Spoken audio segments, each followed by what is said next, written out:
Good afternoon, students. Now we start with the unit 3, that is therapeutic diet.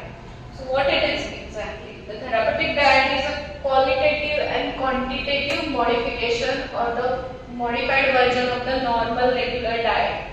So it must specific to the quantity also and the quality also. So which has been tailored to suit the changing nutritional need of the patient.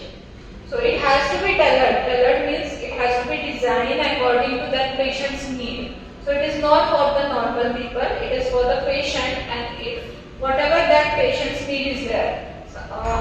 For example, if patient is having any deficiencies like vitamin A, D, calcium deficiencies, or if he is having diabetes or the other metabolic disorders, then according to that requirement, that patient's height, weight and the physical condition, you have to tailor. Tailor means literally you have to design it for that patient. So it must help that individual to improve the specific health and disease condition. So it is a planned diet used to supplement the medical or the surgical treatment. So it comes parallel with your medical treatment also or the surgical treatment also. So only the medicine or the surgery is not important. The diet to that patient is also important to improve the patient's conditions. So why diet? That is, it is therapeutic agent. So coming to the point that only the medicine is not important, why diet is also important. So meet the requirement of that sick individual is needed to give a balanced diet or the tailorized diet. Diet useful not only in the case of the sick person also, but it helps to prevent the disease also and to maintain the optimum health. So it acts as a remedy in itself, also measures with supplements or make the medical or surgical treatment more effective. So whatever the balanced diet or the tailorized diet, it helps to supplement it helps to improve the more medical and surgical treatment. So therapeutic nutrition begins with the normal diet. Advantages of using normal diet on basis of therapeutic diet are as follows. It emphasizes the similarity of the psychological and social needs of the ills as well as the normal person. Only quantitative and qualitative differences is there. So what is the difference between the therapeutic and the normal diet? Normal diet usually person has very good appetite, he can eat whatever he want to eat. But in the therapeutic diet, you have to sometimes restrict the quantity also, sometimes restrict the quality also. So therapeutic diet, person cannot eat any spicy foods or the greasy foods, but the normal person can eat.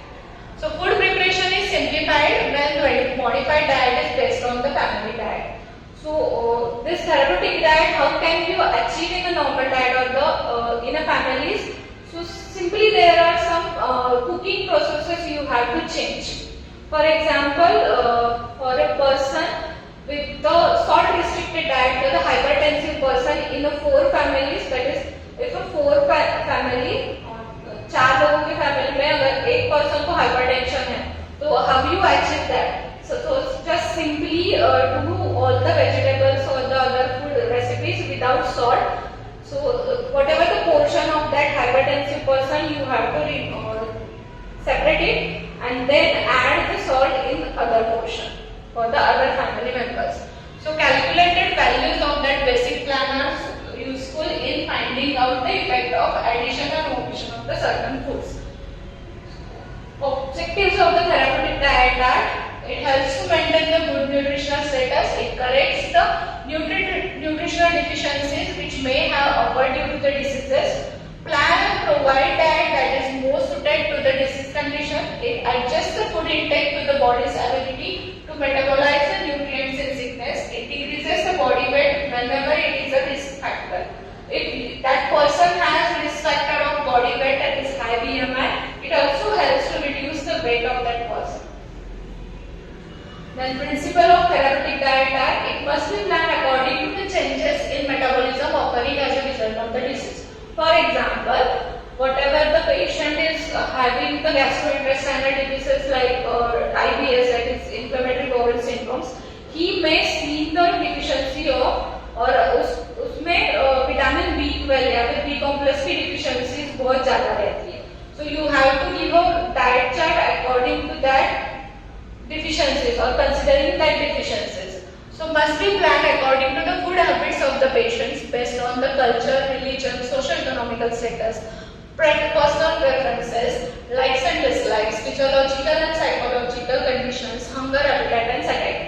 So like a normal diet, these factors also influence the planning of the therapeutic diet. That is, whatever the personal status, cultural status, religious status or the personal dislikes.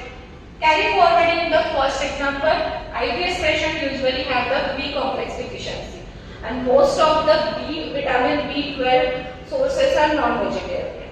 But you cannot include or you cannot suggest the non-vegetarian to the some vegetarian persons like Jain and the other who are vegan. So you have to consider this also, that is some vegan foods or the some vegetarian sources of B complex also included in that case. Okay? So changes should be brought gradually and adequately. Explanations are given with the changes made if any. So whatever the therapeutic diet you are prescribing, person cannot accept it in a one day. Okay?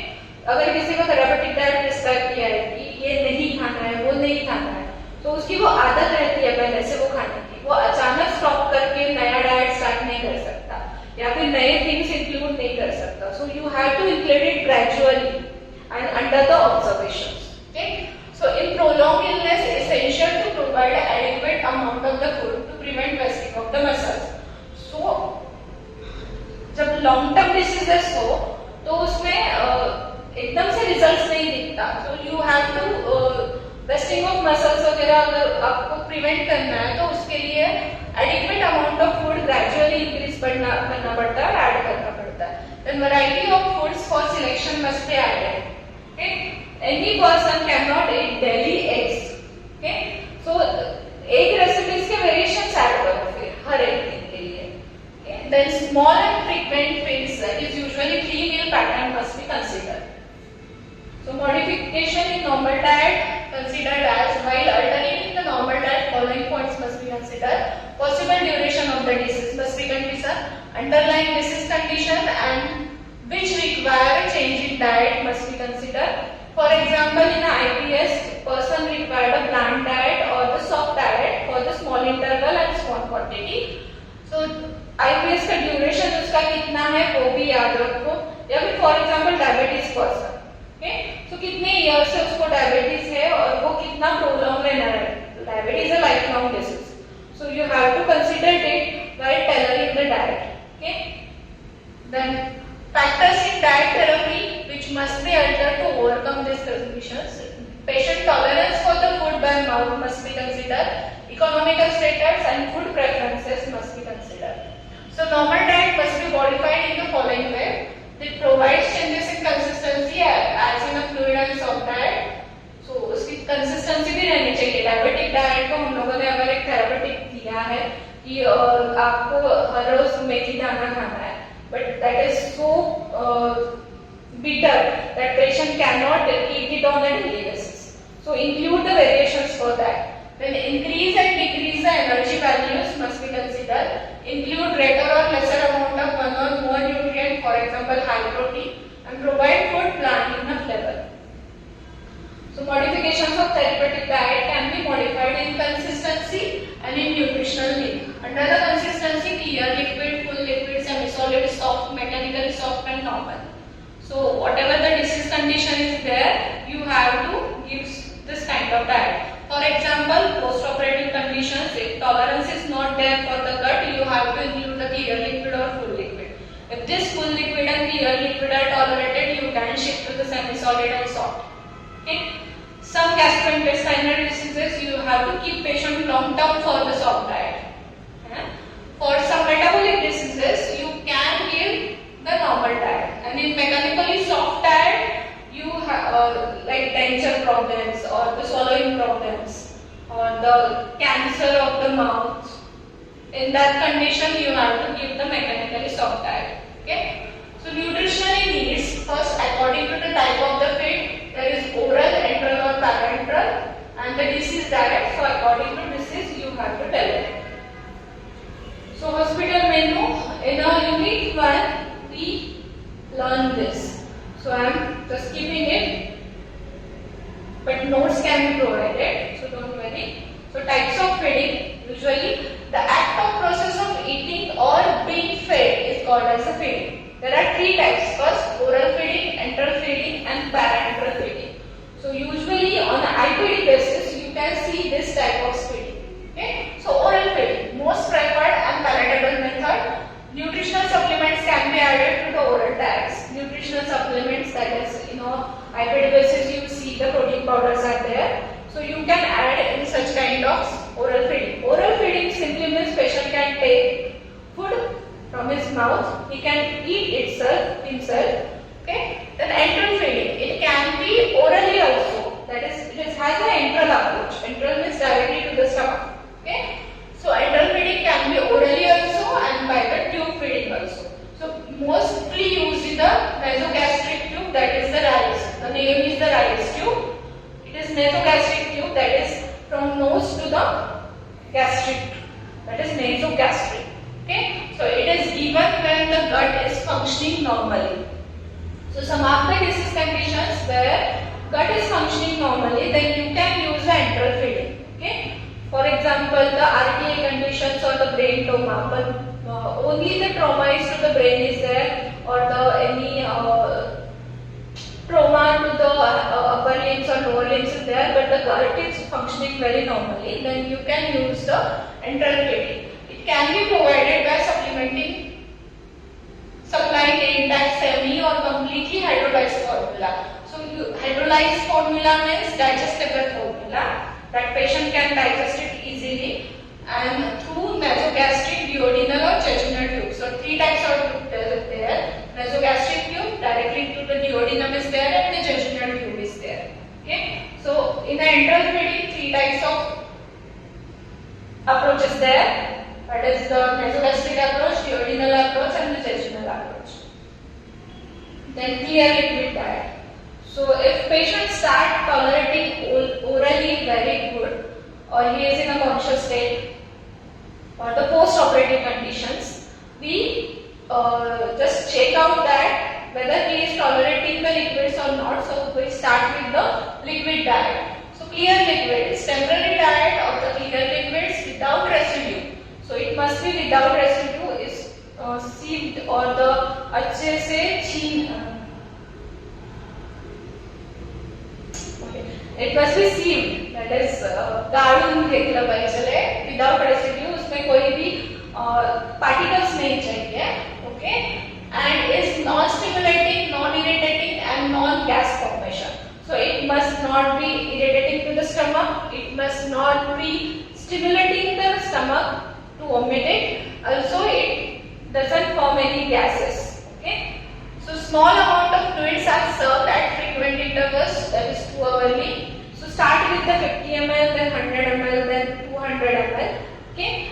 Then to replace the fluid and electrolyte loss and also to relieve the thirst. Okay. So composed mainly of water, carbs and some electrolytes. Clear fluid can normally provide 400 to 500 kcal. Actually 1 kilocal per ml is considered. Okay. And negligible fat and 100 to 120 gram of carb. Usually what happens in the liquid diet, carb content is very low. Second thing is fat is almost in a no ke barabar. So you have to add the extra fat in a MCT form. Okay. Then it is nutritionally adequate and therefore used for the short term period. And for example, barley water, dal soup, fruit juices and clear soup. One thing in a clear liquid diet must be considered that if patient required a 2000 kilocal per day, but this clear liquid only gives the 500 to 800 kilocal per day. Okay, so whatever the clear liquid diet you are giving to the patient must achieve at least 60% of the total energy required. Okay. So indications for clear liquid diet. So pre-operative period or the post-operative period in a bowel surgery is prior to the colonoscopy. Example, for this pre-operative period in a bowel surgery means bariatric surgeries or the before bariatric surgery, we keep patient on a liquid diet for at least 1 day or the 2 days. Okay. Then post-operative phases, initially recovery phases after surgery on colon and rectum, acute illnesses like gastrointestinal infections, where the fluid and electrolyte replacement desired to compensate for the losses from diarrhea, as a first step in oral elimination or nutritionally debilitated person, and temporary food tolerance. Second is the food liquid diet. The diet is given between the clear liquid and the soft diet, that is interval of 2 to 4 hours.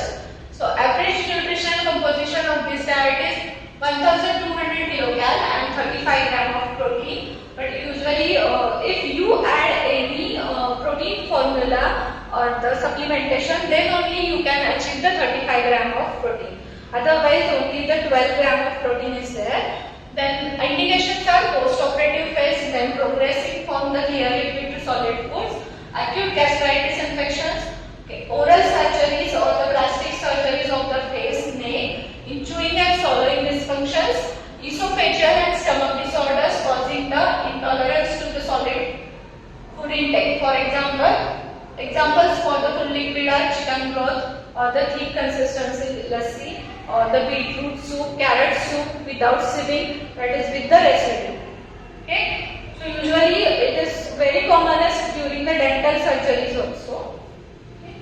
Then soft diet, it is used as a transition between the fluid liquid and the normal diet. So most of the hospital patients are placed on this until diagnosis made.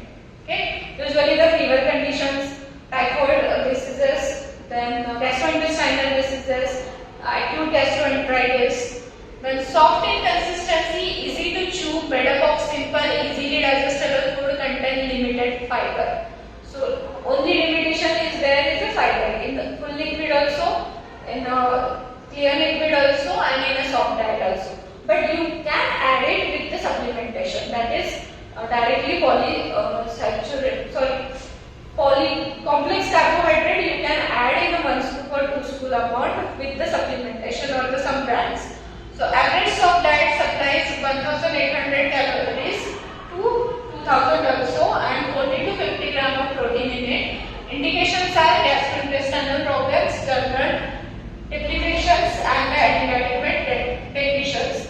Acute infections, fever, also you can include the soft diet. For example, custard, puree foods, dal khichdis, rava paste, nasni paste or nasni ambe. These are some Indian kind of soft diets. Then mechanically soft. Okay. Usually what happens, patient want to eat more, he has more appetite, but he cannot just doesn't like to eat only the dal khichdis and the paste form. So you can mechanically soften the other diet also. That is, some patients simply require soft diet because they have a teeth problems, or such diet is known as a mechanical soft. It is not desirable to restrict the patient to food selection. Usually on a soft diet, you have to restrict some conditions, that is, you don't give it the spicy, crunchy food. But in a mechanically soft diet, you cannot, there is no need to restrict any foods. So some modifications in normal diet may be made by the vegetable diced small and cooked properly, that is smashed vegetables, smashed root vegetables, no hard raw foods. Nuts and dried must be used by the chopping or by the soaking or by making a paste. Meat should be finely miced on the ground, or you can eat chicken and the other non-veg food, but very softened or the miced one. Then indications are limited chewing and swallowing abilities, post-operative phases of the neck, face surgeries, dental problem and esophageal stricture. So parenteral feeding. So we see the oral feeding, enteral feeding, now parenteral feeding. So what is parenteral feeding? It is the method of providing complete nutritional support in which the gastrointestinal tract is bypassed. Okay, so gut is not functioning, your gastrointestinal system is not functioning. So this kind of patients need nutrition.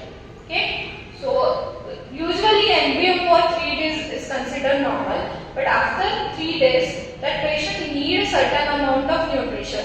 So if not provided, then he may land up into the metabolic acidosis or the ketosis condition. So you have to give nutrition through the veins, that is para-enteral. Para-enteral means through the veins or the arteries. Okay? So this is used mainly in the cancer patients associated with the malnutrition, or sometimes in the trauma to the abdomen, post-laparoscopic conditions, also the gastric surgeries like the cholecystectomy or the other GI surgeries. Then it is given in case of short-term bowel syndrome also, hepatic diseases also, and pancreatitis. Usually parenteral nutrition divided into two, that is total parenteral nutrition, that is carbohydrate, proteins, fats and minerals, vitamins are given through the veins, and sometimes partial, that is only the protein, only the lipid or only the carbohydrate is given through the artery. Okay? For example, Cabiven is a prescribed formula which has the amino acids, which has glucose, which has the fat, lipids and vitamins and minerals also, that is electrolytes are also present in there. And only the amino ven is one, that is partial parenteral nutrition, which has only the amino acids, that is proteins. So it includes emulsified fat, crystalline amino acids, vitamin B12, folic acid, vitamin. So whatever the micro and macronutrition nutrients are there, they are present in one bag. So just you have to roll out and mix it all and then introduce to the patient directly through the vein or the arteries. So the approach is the central one and peripheral one also. The diet in the disease, that is obesity. So whatever the juvenile or the child obesity, so same conditions are there, only some restrictions to the food is there. So obesity, the energy recommendation is 20 kcal per kg body weight, and for the sedentary person, and for moderately active person 25 kcal per kg body weight. So about 0.8 to 1 gram of protein. What happens, child obesity, there are no specific energy or the protein calculation, or you have to manage according to the RDA, because insulin is not secreting. Here the insulin is present but in insufficient amount. So here specific diet plans are there for the carbohydrate and proteins. So the diet with low calorie, normal protein, vitamins and mineral except sodium, restricted carbohydrate, restricted fat, liberal fluid, high fiber is recommended. So just refer the table number 17.3 for the diet plan. Okay. Then diabetes mellitus, a diet with the high complex carbohydrate, adequate protein, low fat and high fiber is recommended. So total calories from the carbohydrate must be the 40 to 50%. For the normal person without any disease, carbohydrate energy must be 60% to 70%. But in diabetes, carbohydrate restriction or the energy from the carbohydrate must be 40 to 50 only. So cereal pulses, root vegetables and dried seeds must be added. Protein is 0.8 to 1 gram per kg per day, and dietary fiber here must be added 25 to 35 gram per day. Okay? Then amino acids, especially the leucine, isoleucine, arginine, lysine helps in a diabetes to maintain the normal blood sugar level. So whatever the food which is rich in the leucine, isoleucine, arginine must be included. For example, the choles, then tofu, soya bean, and some whole pulses like moong, chavari must be included. So diet rich in all vitamins, that is C, especially the C and E must be included. Fruits and vegetables and minerals, especially magnesium and zinc must be included. So dietary, this magnesium and selenium are richest source for that are the seeds. Okay? Then dietary sodium restriction must be considered. As previously learned in juvenile diabetes, low glycemic index food and high glycemic index food, the difference and the sources must be guided. Okay? Then cardiovascular diseases, so TLC, that this diet must be considered. Okay, so this is the short note usually. What is the therapeutic lifestyle changes considered in the cardiovascular diseases? So therapeutic lifestyle changes. So lifestyle changes must be considered in a three way. First is the diet, second is the physical activity, and third is the sleep or the stress management. So these 3 points must be considered. So recommended substitution of the monosaturated in a diet, usually monosaturated fats must be given instead of saturated fat. So identify the person's sources of the saturated fat. If he is eating the fast food or the ready to eat food more, then it has the saturated fat more. Just replace it with the monosaturated fat, that is the vegetarian sources, that is vegetable oils, or in some amount ghee must be included. So monounsaturated fat helps to reduce the bad cholesterol, that is low density lipoprotein. Recommended oils are plant oils, olive oil, mohri tel, then rice bran oil, nuts and seeds. So carbohydrate intake should be limited 60% of the total energy. Increase the soluble fiber because this soluble fiber helps to reduce the LDL. So it must be 10 to 25 gram per day. Protein 1 gram per kg and sodium restriction. Usually up to 1600 to 2300 microgram must be considered. That is only the half TSP per day. Okay. Then hypertension. So primary prevention is the lifestyle factor again. So there is mainly the DASH diet, that is dietary approach to systemic hypertension. Dietary approach to stop hypertension, that is the DASH diet. So primary prevention is the lifestyle factors such as the maintaining normal body weight, reducing dietary sodium, engaging physical activity up to the 30 minutes per day, hypocaloric diet, that is include the low sodium, dietary approach has to be started. Then protein requirement is 50 gram per day, usually weight multiplied by 0.8 must be considered. Then include fruit, vegetable, green leafy vegetables 3 to 4 servings per day because this gives the potassium more. So to reduce the hypertension you need the potassium more. So just include the fruits and vegetables. Restriction to the animal fat and hydrogenated fat is required and consume diet rich in the potassium. Then underweight, high calorie diet must be considered. This is a less important thing. So diet, dairy and dairy products, food as well, nuts, ghee and high protein food must be given. Renal calculi diet. In renal calculi usually oxalate and purine content, high purine and high oxalate food must be reduced. So intake of calcium and phosphate must be reduced. Protein from meat, poultry, fish, pulses should be avoided or consumed in a small amount because these are rich in the purine.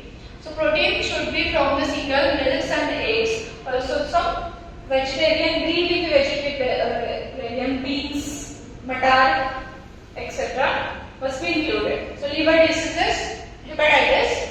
First, high protein, high carb and moderate fat is considered. Fat only from the MCTs are considered here, not from the other sources. So MCT means medium chain triglyceride fats, which are doesn't require any metabolism process. They are directly absorbed from the gut. Okay. So this must be considered. Small attractive meals at regular intervals. Overfeeding should be avoided. Protein is 1 gram per kg and carbohydrate must be 70 gram, 70% of the total energy. Fat need to be restricted in bile obstruction and the hepatic coma. So main part is the vitamin K, B complex and vitamin C. So they helps to revive the liver. So 500 microgram of vitamin C, also include the vitamin C rich food. In hepatic encephalopathy usually same guidelines are there. So only the protein must be 0.6 to 0.8 per kg. In the liver cirrhosis protein must be 1.5 gram. And vegetarian protein sources like BCAA rich protein must be given. Okay. Constipation, this is the commonest in old age or the children. So consumption of adequate amount of soluble and insoluble fiber must be required. 2 liters of water per day. And in a diarrhea, manage electrolyte balance, same like the juvenile. This is a status in diarrhea in the children. Manage the electrolyte imbalance, dehydration, ORS solutions, and curd and buttermilk. That is prebiotic and probiotics must be considered here. So next main important short note usually comes under the pre-operative and the post-operative diet. So pre-operative diet. So main objective is to correct any nutritional deficiency prior to the surgery. So why require pre-operative diet? If your patient has high blood sugar, high hypertension before the surgery, this surgery has to be cancelled, right? So managing this hypertension or the managing this high blood sugar is required before any surgery. Okay? So main objective is to correct any nutritional deficiency prior to the surgery and to avoid any complications during the surgery. Other example is if your patient has only 5 Hg, then the surgery must be cancelled, right? So just manage that iron level or give a diet which is rich in iron for the 1 month or the 15 days with the supplementation, then that surgery can be planned next time. Okay, so energy for underweight patient which is 35 kcal per kg, normal weight 30 kcal per kg, overweight 20 to 25 kcal per kg. Carbohydrate must be 60 to 65%, protein 1.5 to 2 gram, and vitamins such as the vitamin A, C, B1 for the tissue repair and the wound healing. Inclusion of the iron-rich food is necessary. So guidelines to be followed are, it is necessary to keep the stomach. So these are the guidelines which are on the IPD basis. Okay. So it is necessary to keep stomach empty at the time of surgery to avoid danger of vomiting or the aspiration. Oral intake of the food is not advisable for at least 6 hours prior to the surgery in elective cases. Okay. And in a planned surgeries for the 24 hour or the 12 hours is required. Colon should be free from the residue in case of abdominal surgery. So you have to give the enema to that patient. Low residue food such as the clear liquid diet are recommended. Then post-operative. So it includes the assessment of the nutritional status of the patient and the follow-up to the emphasis on certain dietary guidelines. So usually pre-operative assessment, nutritional assessment is also required for the post-operative diet. So a post-operative diet refers to the nutritional care of the patient receives following the surgical procedure. The type of post-operative diet depends upon the type of surgery. Objectives are to promote adequate intake of the energy and nutrient, to allow the rapid wound healing, to maintain the adequate hydration, to prevent dumping syndrome and the reflux. What is the dumping syndrome? Just it prevents the overeating, there are some guidelines like only the 50 ml or 200 ml every 2 hours. Okay, so above it can give the overhydration also or the overfeeding effects also. So to consume frequent and small meals, that is 4 to 5 times a day, to increase the resistance to the infections, progression of the clear liquid to full liquid, then semi-solid, then soft as per the tolerance of the patients. Carbs and protein must be increased gradually up to the 1.5 gram per day, and the fluid administration must be considered. So usually post-operative day 1 or day 2, you cannot give directly energy according to the RDA, that is recommended dietary allowance, directly up to the 3000 kilocal. Just you have to start with the primarily 800 kilocal, then 1200 kilocal, then 1600 kilocal. So gradually increasing the calories also, gradually increasing the protein also must be considered.